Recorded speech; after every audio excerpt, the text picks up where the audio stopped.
Olha, meus amados, essa palavra do capítulo 6 de Efésios nessa manhã de hoje, onde Deus começa usando o apóstolo Paulo para ensinar os irmãos de Éfeso, pois era uma palavra direcionada a crentes. Ele começa a abranger uma palavra mostrando que os irmãos tinham que vestir uma armadura.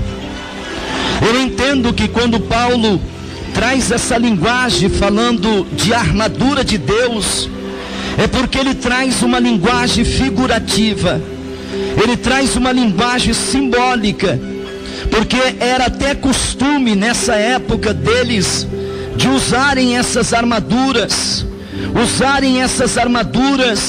entre soldados gladiadores para poder gladiar.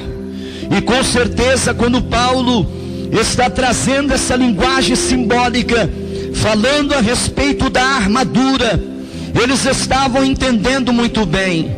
Mas o apóstolo Paulo, ele não fala a respeito da armadura de algum guerreiro dessa terra, de algum soldado talvez importante daquela época, mas ele começa a dizendo a armadura de Deus.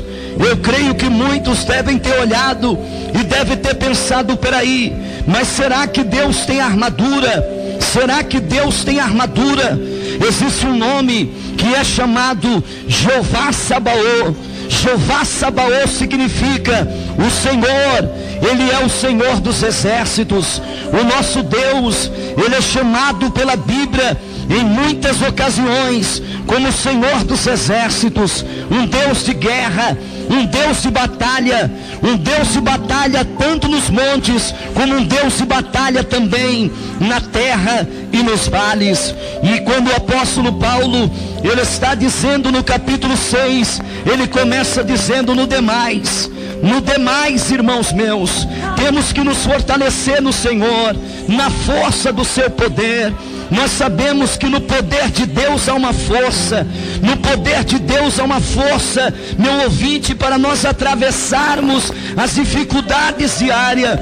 Nós sabemos que durante o dia a dia, durante as noites, durante as madrugadas, o adversário, Satanás, o inimigo invisível, ele trabalha 24/36 para tentar destruir a nossa vida. Por isso que é necessário que nós viemos nos fortalecer no Senhor e na força do poder de Deus. E me chama a atenção quando o apóstolo Paulo começa a dizer as peças dessa armadura de Deus que nós temos que vestir. Ele começa dizendo: olha, é necessário estar firmes contra as astutas ciladas de Satanás, porque nós sabemos que Satanás, ele cria cilada, ele arma armadilha, ele se preocupa quando você vive para Deus, quando você teme a Deus, quando você é de verdade, quando você é sincero. Olha, saiba que o diabo, ele não se preocupa nem um instante com você que anda dentro da igreja com mentira, com engano, com adultério, com prostituição, com confusão, semeando contenda. Não, mas quando você decide ser um ganhador de alma, ser um desbravador de transformação de família, saiba que você arruma uma confusão com o inferno e toda a sua equipe. Por isso que o apóstolo disse que o diabo, ele arruma ciladas contra a nossa vida, ele tenta nos destruir, ele tenta nos prejudicar. É todo lado que o diabo tenta destruir a igreja de Jesus, mas nós temos que nos revestir do Senhor, fortalecer no Senhor e na força do seu poder. Me chama a atenção quando ele diz que nessa armadura de Deus nós temos que vestir a couraça da justiça. Pastor, o que é isso? Couraça da justiça. Na realidade, quando ele fala nessa linguagem, ele somente traz uma linguagem figurativa, mas ele está falando a respeito de uma vida correta, de uma vida justa. Você quer ver você vencer, meu amigo? Você quer ver você vencer, minha amiga? é você ser uma pessoa justa, você não aceitar suborno. Hoje nós estamos vivendo uma época em que até ministros do Evangelho de Jesus estão aceitando subornos. Estamos vivendo uma época que pastores não saem de dentro de um gabinete do prefeito, das políticas, atrás de dinheiro, atrás de suborno. E eu fico me perguntando aonde a igreja vai chegar, aonde o povo de Deus vai chegar num estado como esse, onde homens e mulheres dentro da corrupção do dinheiro, sendo comprado por causa de um carro melhor, de uma casa melhor, de uma viagem, ou de uma estabilidade de vida melhor, vendendo o seu ministério. Você não vê graça, você não vê unção, você não vê o poder de Deus se manifestar muitas vezes no culto, mas você vê o diabo trabalhando e tentando minar na igreja do Senhor Jesus Cristo. Nós sabemos que é natural entre nós o batismo com o Espírito Santo. Nós sabemos que é natural entre nós que a igreja seja uma igreja renovada no poder e na unção do Espírito Santo e no poder de Deus.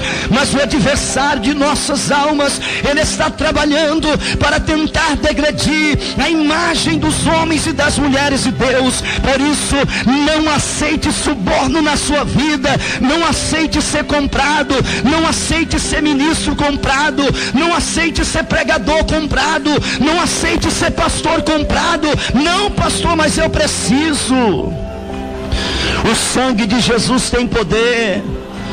O apóstolo Paulo disse que se nós tivermos o que comer e o que vestir, nós estejamos satisfeitos. Não, mas eu preciso estar num restaurantezinho comendo camarão, eu preciso estar fazendo uma viagemzinha por causa da minha cabeça. O sangue de Jesus tem poder. Nós precisamos é buscar a Deus e trabalhar e ministrar ao favor dos necessitados. Nós precisamos é deixar de dormir nas madrugadas e deixar de comer e separarmos a nossa vida para ver Deus libertar famílias de verdade. Não uma libertação superficial de um dia para o outro, que daqui a pouco se revelam demônios e umas potestades terríveis. Não, mas uma libertação daquela que Jesus falou, de frutos que verdadeiramente permaneçam no Senhor, vidas transformadas pelo poder de Deus, tendo caráter, tendo temor, não aceitando doutrinas e demônios, como estamos vivendo numa época como essa. Nunca se viu como se vê hoje tanto crente querendo se tatuar, querendo apoiar a tatuagem, querendo dizer que tatuagem está na perna de Jesus. O sangue de Jesus tem poder. Nós somos o templo do Espírito Santo, e se existe uma marca que tem que estar na nossa vida, é as marcas do sofrimento, da perseguição e da dificuldade da vida de compromisso com o Senhor. Mas essas marcas não condiz ao templo do Espírito Santo, ao corpo que Deus tem nos chamado para ser nessa terra. Mas é necessário que nós venhamos vestir essa couraça. Me chama a atenção quando ele fala da espada. A espada é a palavra. A espada é a palavra, o escudo da fé. Quando você acredita na mensagem, quando você acredita no Evangelho, no poder de Deus, quando o diabo joga seta em você, mas ele não prevalece, ele tenta lidar com o teu passado. O diabo tem o passado sobre as mãos dele, da vida da igreja, do crente sem Deus. E a arma que ele mais usa para tentar denegrir a nossa imagem é o nosso passado. Só que ele tem que entender que nós estamos num presente com Cristo, e nós vamos viver uma eternidade do futuro com Cristo.